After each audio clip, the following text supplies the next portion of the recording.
حضور نے فرمایا تھا نا کہ مسلمانوں پر غلبہ بھی ہوگا.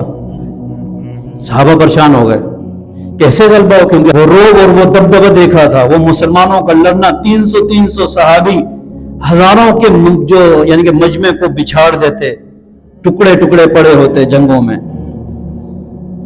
جس کو موت کا خوف نہیں تھا، بچ گیا تو غازی، پھر بھی انعام. اگر جیت گیا، اگر شہید ہو گیا تو پھر تو سیدھا ہی جنت. تو صحابہ نے تو وہ چیزیں دیکھی ہوئی تھی. کہا کہ وہ کیسے مسلمانوں پر کس طرح یہ فوقیت حاصل کر لیں گے؟ حضور نے فرمایا بہت ہوں گے. صحابہ نے پوچھا تعداد کم ہوگی مسلمانوں کی یا رسول اللہ، ایسا لگتا ہے؟ کہا نہیں، تعداد بھی بہت ہوگی.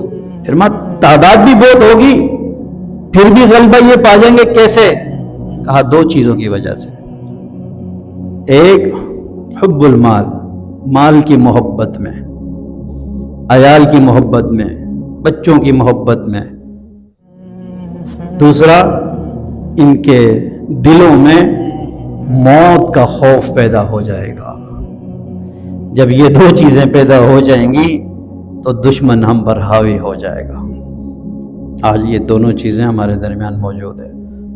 مولانا صاحب، مفتی صاحب اس پر بات نہیں کرتے، میرا پیج بند ہو جائے گا. ایسا ہی ہے نا؟ سن رہے ہیں نا آپ باتیں؟ پیج بلاک ہو جائے گا. میں فلسطین پر بات نہیں کروں گا، معذرت. میں غزہ کے مسلمانوں پر نہیں بولوں گا، معذرت. میرا پیج بند ہو جائے گا. میں ان کے لیے مدد کی پکار نہیں کروں گا، معذرت. میرا پیج بند ہو جائے گا. مجھے اٹھا کر لے جائیں گے. میرے بچوں کا کیا ہوگا؟ بھائی وہ بچے تمہارے ہی بچے ہیں. المسلم اخو المسلم. نبی اکرم صلی اللہ علیہ وسلم نے فرمایا تم مسلمان آپس میں بھائی بھائی ہو. اور اس سے بڑھ کر یہ بات کی جا سکتی ہے کہ حضور نے تو فرمایا تھا کہ مومن جسد مثل جسد.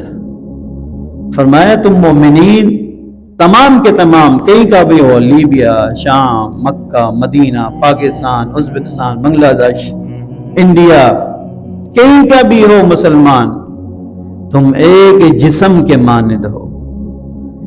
جسم کے کسی بھی حصے میں جب کوئی تکلیف پہنچے گی، پورا جسم اس تکلیف کو محسوس کرے گا. ہم میں سے ہر ایک بھائی اس تکلیف میں مبتلا ہے، مگر اب کرنا کیا ہے؟ ہم کر کیا سکتے ہیں؟ ہر انسان بے چین ہے، کیا کرے؟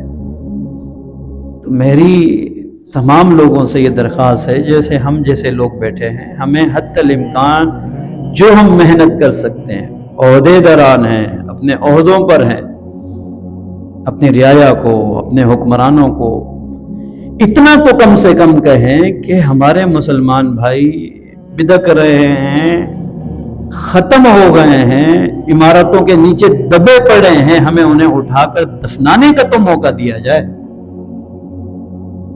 ہمیں اس کی مدد تک تو پہنچایا جائے، ہمیں راستے تو فراہم کیا جائے. اتنے کمزور ہم کب سے ہو گئے کہ ہم مجھ سے راستے کا مطالبہ نہیں کر سکتے؟